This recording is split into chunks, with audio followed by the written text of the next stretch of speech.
"Duck, what have I done?" I muttered, staring blankly at the bare walls of my bedroom. The empty space mocked me, a reminder of the life I had so carelessly dismantled. I slumped onto the edge of the mattress, cradling my head in my hands. The scent of Mark's cologne still lingered on the pillow beside me, like a cruel taunt from the ghost of my fractured marriage. How could I have been so goddamn selfish? So consumed by my own desires that I couldn't see the damage I was inflicting on the man I promised to love and cherish. Waves of guilt and regret washed over me as I replayed the explosive argument that had ultimately signaled the end of everything we had built together. The memory came flooding back, as vivid as the day it happened. Mark stood in the doorway, his face contorted with a mix of hurt and rage.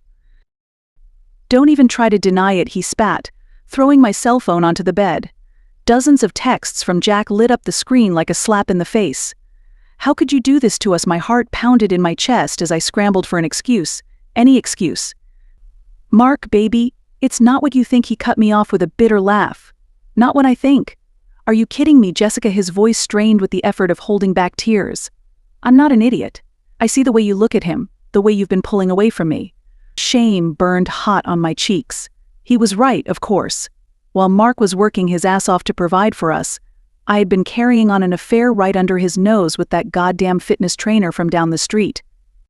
Mark's eyes narrowed as he braced himself for battle. "So that's it then? You're just going to throw away everything we have for some meaningless fling?" I opened my mouth to respond, but the words stuck in my throat. How could I admit that the open marriage he had reluctantly agreed to years ago had become my excuse to flagrantly disregard his feelings? "It's not meaningless," I said finally, the lie acidic on my tongue. "Jack understands me in a way you don't. He excites me." The slap of Mark's palm across my cheek cut me off. "You selfish bitch," he roared, chest heaving with rage and humiliation. Tears stung my eyes, but I matched his fury with defiance. "You knew what you were signing up for. If you can't handle me being free to explore other relationships," his laughter was mirthless. "Free to explore? Is that what you call publicly cuckolding your husband?" The venom in his words lanced straight through my heart. In that moment I realized the irreparable damage I had done. Despite the hurt and anger radiating from Mark's face, I couldn't bring myself to let go of my selfishness. My desire for Jack had become an obsession, a hunger that could never be sated. "I'm sorry you feel that way," I said coldly, crossing my arms over my chest, "but I'm not going to apologize for being true to myself." Mark simply stared at me, eyes glistening with unshed tears. We had been here before, having this same argument over and over, but something had shifted irreparably this time. With a resigned shake of his head, he turned and left the room without another word. I listened to his footsteps retreating down the hallway, willing myself not to chase after him. Instead, I grabbed my phone and typed out a message to Jack, arranging another rendezvous behind Mark's back. At that moment, the fleeting high of my affair eclipsed all rational thought of the consequences. I had made my choice, putting my own pleasure ahead of my husband's heart. There was no going back now. The days that followed passed in a tense silence. Mark and I existed in the same space, but we may as well have been strangers.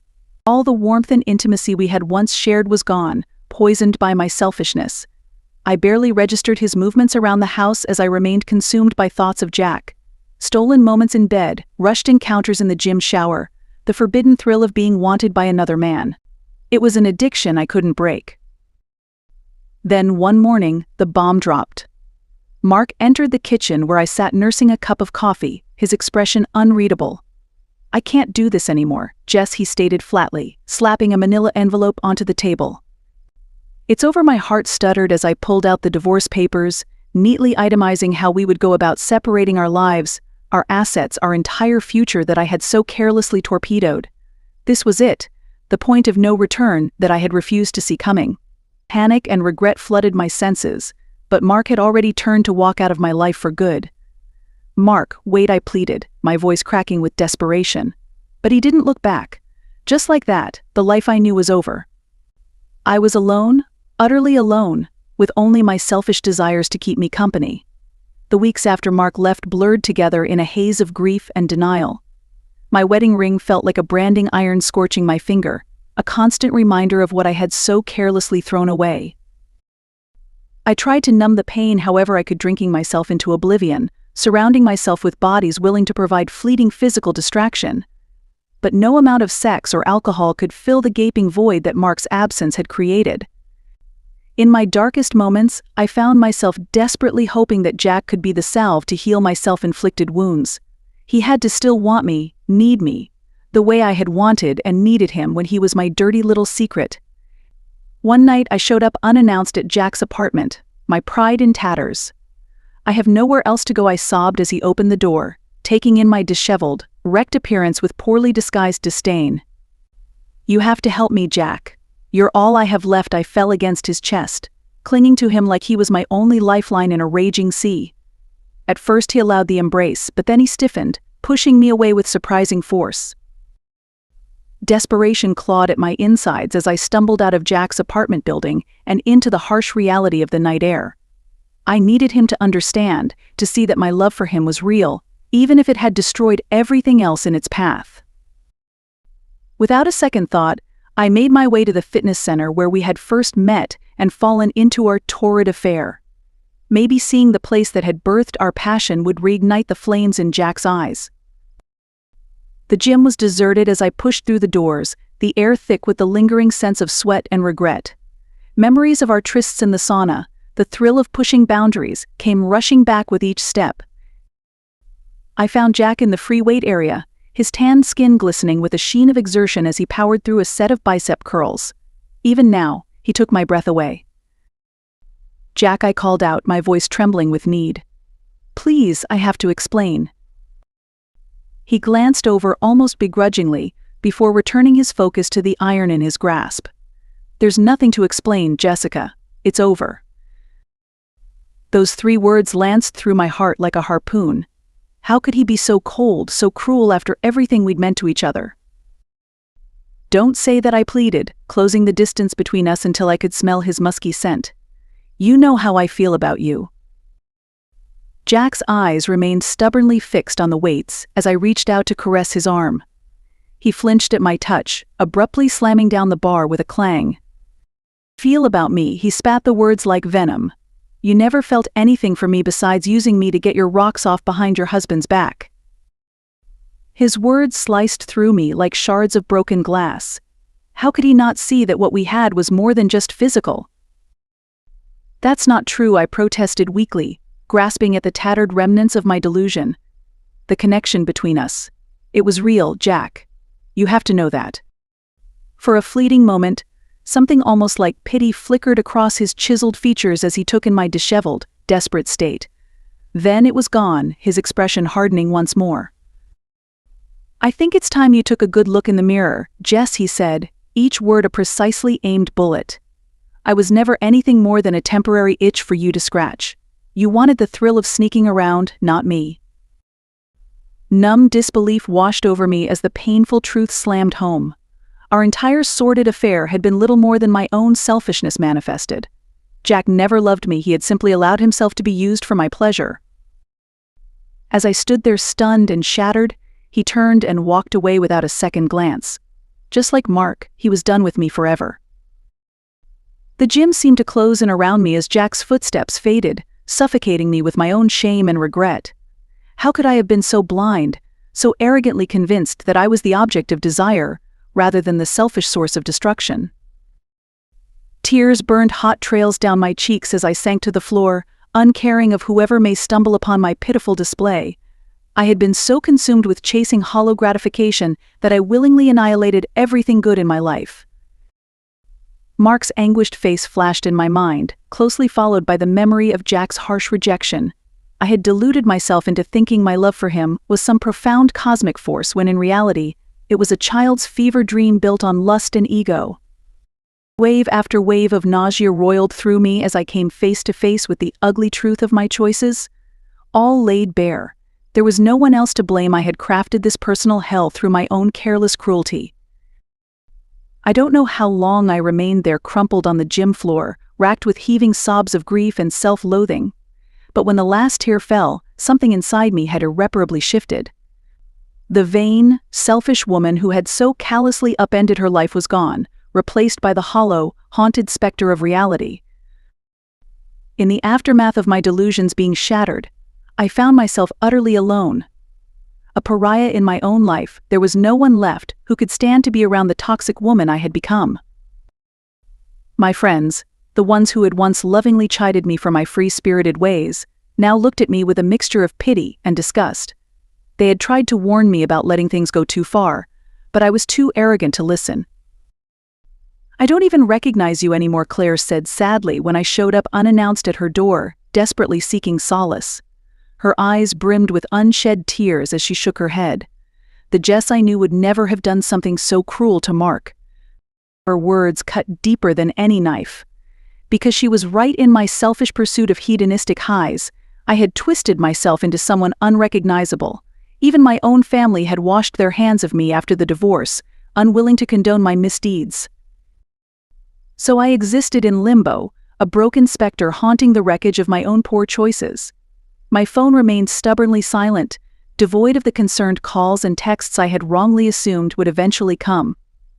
In everyone's eyes, I had become a self-destructing pariah, unworthy of help or forgiveness. I was truly, utterly alone, with no one to blame but my kaleidoscope of poor decisions, a prison of my own making. The deafening silence that followed being cut off from my friends and family, the full weight of my actions came crashing down. I had sabotaged my own life, yes, but far worse, I had utterly destroyed the heart of the one person who had loved me most. Mark's face haunted my every waking moment, the memory of his anguished eyes boring straight through to my soul. How could I have been so selfish, so carelessly cruel to the man who had given me everything? My wedding vows mocked me now, a sham of promised fidelity uttered only to be shattered by my own repetitive indiscretions. Our entire relationship played like a horror movie recap in my mind. The gentle way he used to caress my cheek and gaze at me with naked adoration, the intimate jokes and secret smiles we shared, nurturing a private world into which no one else could enter. Hell, even the ridiculously intense fights that ended with us tearing each other's clothes off in a frenzy of passionate make-up sex. I had taken it all for granted, grotesquely undervaluing the precious gift of Mark's unconditional love. All because I couldn't keep my insatiable ego and wandering eyes in check for his sake, for our sake. As day blurred into nightmarish night, I saw his face everywhere I turned in the dying dreams of our future children, in the hopes of growing old together, in the very fabric of the life I had so casually immolated. The man I professed to love most had become my cruelest haunting. The lessons I had learned through my self-inflicted self-destruction cut deeper than any flesh wound. Peeling back the layers of delusion and selfish indulgence, I was left gaping at the sheer magnitude of my betrayal. How could I have been so blind to the pain I was causing Mark with each escapade, each lie, each time I chose fleeting physical gratification over his heart? The man had placed his fragile trust in me, only for me to grind it into the dirt again and again without a second thought. In my pursuit of owning my sexuality, of rejecting societal norms, I had become the ultimate hypocrite, preaching freedom while imprisoning the man I loved most in a jail cell of infidelity and disrespect. My convictions about needing sexual variety had twisted into an inferno of destruction, burning down everything in its path. Worst of all, the true intent behind my actions had been purely selfish. No matter how I tried to wrap it in the excuse of personal growth, I had deceived myself into thinking my dalliances with Jack and others were born of some higher purpose when the reality was simple, ugly narcissism. I had taken the precious gift that Mark's unconditional love represented and defiled it beyond recognition. All for what? Some tawdry orgasms and fleeting ego strokes from men viewing me as a conquest, nothing more. Ashes in the wind, compared to the devastation I had wrought on an innocent soul. The only redemption that remained was in brutal self-accountability. I had to look my shattered morals square in the eye and accept the heavy, hard truth: I alone was the architect of this landscape of annihilated trust and broken vows. The most important lesson was the most crushing of all this was entirely my own doing. As the dust settled on the smoldering ruins of my life, a harsh reality came into focus. While Mark was finally free to move on and rebuild, I was utterly adrift, unmoored from any sense of home or comfort. With the divorce finalized, he had walked away with not just his dignity intact, but the reassurance that an entire future of happiness and potential still lay ahead of him. A new home, new relationships, new beginnings unshackled from the poison I had injected into his world. For me, there would be no such fresh start. I was the architect of my own domestic apocalypse, each brick laid through selfish deception and ego-driven cruelty. No rebirth awaited, only the knowledge that any dream of family, of true partnership, was dead, killed by my own calloused hand. The prospect of trying to build intimacy with someone new felt laughable after detonating the realest connection I had ever known. What man could ever look at the husk I had become and see anything besides a broken shell of shattered potential? The life I had been so carelessly building towards was gone, replaced by a gnawing void. And perhaps worst of all, the place I had once called home, the sacred space where Mark and I joined together in love and union, was forever tainted by the sour memoirs of my betrayal. I was now untethered, homeless, a restless specter condemned to haunt the wreckage of the life I squandered through arrogance and weakness. While my former husband could start anew, my purgatory would be to never escape the all-consuming loneliness of facing the aftermath alone,